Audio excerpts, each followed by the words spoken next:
Now this year Maruti Suzuki is going to launch two very important cars in the Indian market. One of them is going to be the Jimny, which we will drive soon, and the other one is right here with us, and it is called the Fronx. Now this car will be selling through the Nexa outlets, and this will fill the bridge between the Baleno and the Grand Vitara. Now this might look like a mini Grand Vitara, but trust me, it is nothing like that. It is based on the Baleno platform. However, there are a lot of changes in this vehicle. So what are those changes? Stay tuned with us till the end of this review, and we will make sure that we take this car on an off-road drive track. We do a road test run and also tell you about the new features that the Fronx gets over the Baleno. Now the new Fronx is a crossover vehicle, which means that it gets a massive SUV-like stance. However, it is not as gigantic as an SUV. At the front, you can see that this car resembles a lot to Grand Vitara. You get a cross-section chrome bar that cuts the grille into the two parts, and also you get the DRLs, which form an extended part of the front grille.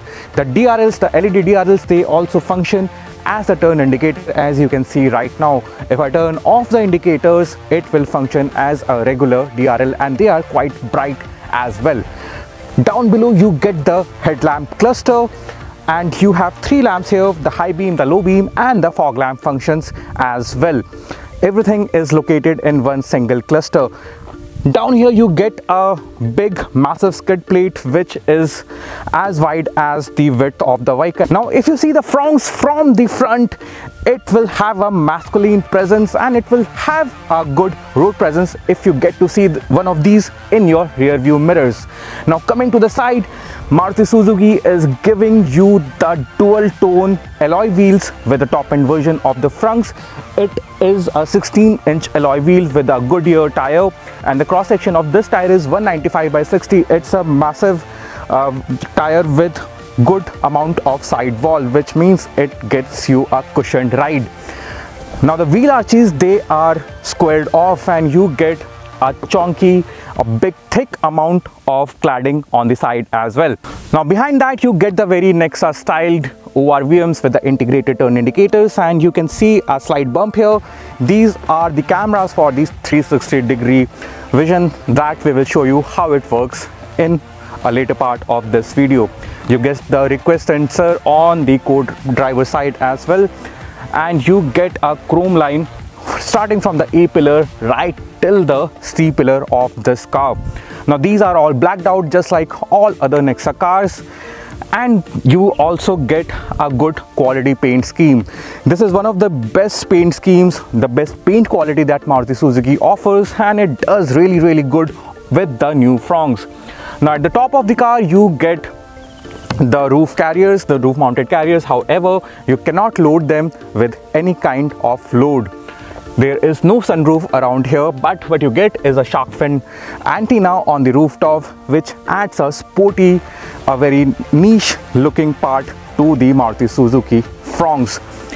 With the Fronx, like the all other Nexa cars, you also get the UV cut glass, and it's a nice addition. It makes the car look very premium, and it also keeps the cabin quite cool. Now let's jump to the rear, and trust me guys, this is the best part of the new Fronx. Now at the rear, what you get is a very futuristic looking LED DRL tail lamps. These are arrow shaped tail lamps which look quite unique, especially at night. And connecting both the tail lamps is a LED light bar, which also looks very bright and very funky, especially at night. Now the whole shape of the rear, it is designed like a coupe. The height is little bit lower than the Maruti Suzuki Baleno if you compare from the lower part of the car to the upper part, which means the head space is little bit less. We will talk about the space when we sit inside the car. However, I want to show you that this is an SUV coupe type shape, and it's not a pure SUV shape.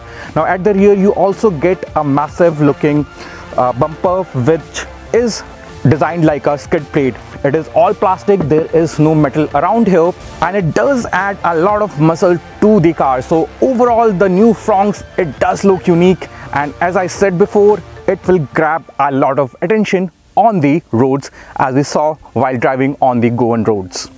Now we are on the driver's seat of the new Fronx, and the first thing that I want to talk about is the key of the car again. Now, like all other Maruti Suzuki cars, including the Nexa cars and the Arena cars, this is the key that you get. It's a very simple looking, and I must say for a premium product it is a very ordinary looking key, and Maruti Suzuki should definitely do something about upgrading this black simple looking key. Now we will put this in the cup holder, and let's start with the dashboard of the new Fronx. Now if you're sitting on the driver's seat or on the co-driver's seat, you will find that the dashboard of the new Fronx, the front side, it is very similar to the new Baleno. You get a similar looking steering wheel, you get a similar looking dashboard, and even the infotainment system, the AC vents, the climate control system all look very similar.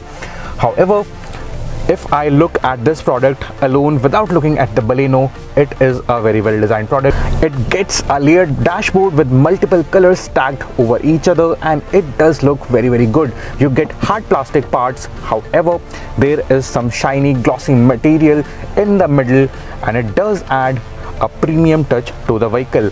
In the center of it sits the 9-inch Smart Play Pro Plus infotainment system, which you get with many other Maruti Suzuki cars. Now it gets wireless Apple CarPlay, wireless Android Auto, and it also gets smart Suzuki Smart Connect features, which you can download on your phone, and it gives you 30+ features like the location of the car, the health of the car, the health status, and so on and so forth. Right in front of me lays a similar instrument cluster that you also see with the Baleno. You get two analog pods, the dials. You on the right hand side there is the speedometer, on the left hand side you get the tachometer, which shows the speed of the engine. Now there is a small digital MID which shows you various options, and you can control that through the stalks on the instrument cluster. Now it's high time that Maruti Suzuki should shift these things, these stalks on the instrument cluster, to the steering wheel. None of the cars in this segment offer what the Fronx offers, and that's a heads-up display. The head-up display, it's a retractable one, and it's similar to the Grand Vitara, it's similar to the Baleno. If you keep pressing the button, it will go down. If you keep pressing the button again for a few seconds, it will come up, and it shows various information like the speed, the battery percentage in the smart hybrid system, the tachometer, and even the navigation system. It's a quite cool feature that will come to play when you are going for long drives. You don't have to look down again and again, and I like this bit pretty much. Now coming to the steering wheel itself, it gets some glossy finish. It's a flat bottom steering wheel. You get leather wrap on the upper side of the wheel, and it's a 3-spoke steering wheel like all other Nexa Experience cars. It gets buttons on both the sides for the infotainment system and the cruise control on the right hand side. You get two stalks around here, and you get the telephony system buttons right at the steering wheel itself. Now on the right hand side you get a lot of buttons. Now as I told you before, it is to control the HUD, plus you also get the buttons to control the auto start stop, and also the 360-degree camera. How the 360-degree camera performs, we will show you, and believe me guys, you can drive this car with all the things closed without seeing outside and only relying on the 360 camera. It works so well. The infotainment system itself, it's quite bright. Even under the direct sunlight you can see what is happening around here, and it is quite smooth, and it is very responsive. Down below that you get two AC vents and the automatic climate control system with a separate display. Around here you get a USB to connect to the Android Auto and also to charge your phone, even though it gets a wireless system. You get a 12-volt charging socket right here, and with the compatible phones you also get the wireless charging pad. You can just put down your phone and it will charge without the need of any wires. And since this gets the wireless Apple CarPlay and the Android Auto, this feature will come into play a lot. Behind that you get two cup holders. These are not cooled like you get to see in the Ertiga or the XL6, We are driving the manual version, so you get the manual gear lever right here, you get the handbrake like all other Maruti Suzuki cars, and behind that you get an armrest and a small space under it. This is an adjustable armrest. You can slide it according to your convenience. Now the seats are very similar to the Baleno, the new Baleno. You get dual tone seats. It's fabric seats. You don't get the leatherette or any premium material here. However, the seats do feel quite premium. The airbags are mounted right into it. This version gets 6 airbags, so there are the side airbags are mounted in the seats itself. And talking about the comfort of the seats, it's little bit on the softer side. However, there are enough bolsters on the side to keep your body in one place, especially if you are going on long journeys. These seats will not make you tired and uncomfortable. Right in front of you, you get an automatic IRVM, which means it gets auto dimming. There is no sunroof here. So the front looks pretty similar to the Baleno. However, I feel that in this segment, this is ample amount of features that you get with the Fronx. Now let's quickly jump to the rear seats and see what the Fronx has to offer. Now we are in the rear seat of the new Fronx, the front seat. It is adjusted according to my height. I am 5'10", and you can see the leg room that you get for the rear passengers. You get ample amount of space to move your feet around, and there is quite a huge amount of knee room, and there is ample amount of under thigh support as well. Now the rear seats, they do not get the side bolsters like the front one. They are flattish type, and one thing that they are missing is the armrest. Just like the Baleno, you do not get an armrest here, and it's a big miss in my opinion. However, the rear seats are 60-40 split, and if you want to carry big luggage or you want to move homes, you can simply fold down one of the seats and you can carry your luggage or big items with pretty much ease. Now coming to the features, you do get 2 AC vents around here. You can't control the temperature from here. However, you can close and open the vents, and you can also set that direction from right here. Down below you get one regular USB and a USB-C type charger to charge your new age devices like phones and other things. You get a small space around here which you can use to keep your items like phone. However, I don't think it is safe enough. You do get a door pocket behind the co-driver's seat. However, there is nothing behind the driver's seat. You do get bottle holders on both the sides, and at the rear you get armrests as well. Now these armrests, they are made out of soft touch material with double stitch, and the dual tone door pads, it does make the car look quite premium. It's quite luxurious, and you also get a massive amount of window which will ensure that you don't feel claustrophobic on longer journeys. However, I think a lot of customers from this segment will miss the sunroof feature that most of the Indians are now running after. Now coming to the safety, as I said before, it gets 6 airbags. There are curtain airbags at the rear which will act in the if the car gets into a side impact. You do get 3-point safety belt for all the 3 passengers in the rear seats. Also, you get adjustable headrest for all the 3 passengers, which I must appreciate, because headrests are very important when you get into an accident where the car is hit from behind. It helps to control the whiplash, and it keeps your neck safe. Now coming to the space, the important part. Now since the height of the roof, it has come down by a bit to give it a coupe-ish look. There is less amount of headroom. However, a person of my height won't feel it until and unless you are really leaning behind. Now I am actually really leaning behind, and the upper part of my head is actually touching the roof, which might be uncomfortable for a few. You do get ample amount of space for the passengers who will sit in the middle. However, there is a good amount of transmission tunnel, and the passenger in the middle will have to negotiate with it if they are going to travel for a longer journey. Now to sum it up, it's a good space to be in the rear. However, if you are pretty tall, it's unlikely to be a very comfortable place. Now before we start the drive, let's quickly have a look in the boot and get it going for a long drive. Now to open the boot, you get a button right here. You just have to press it to access the boot. The space of the boot is 308 liters. It is about 10 liters less than the Baleno, and that's because the height of the car has gone down by a bit. It's a massive space. You can see that we have packed our two massive suitcases because we are traveling, and two laptop bags, and there is still space around to keep your knick-knack luggages. The loading lip is quite deep though, and you will have to make some extra effort to put your heavy bags around here. You do get a boot lamp around here which will help you to access the boot, especially at night.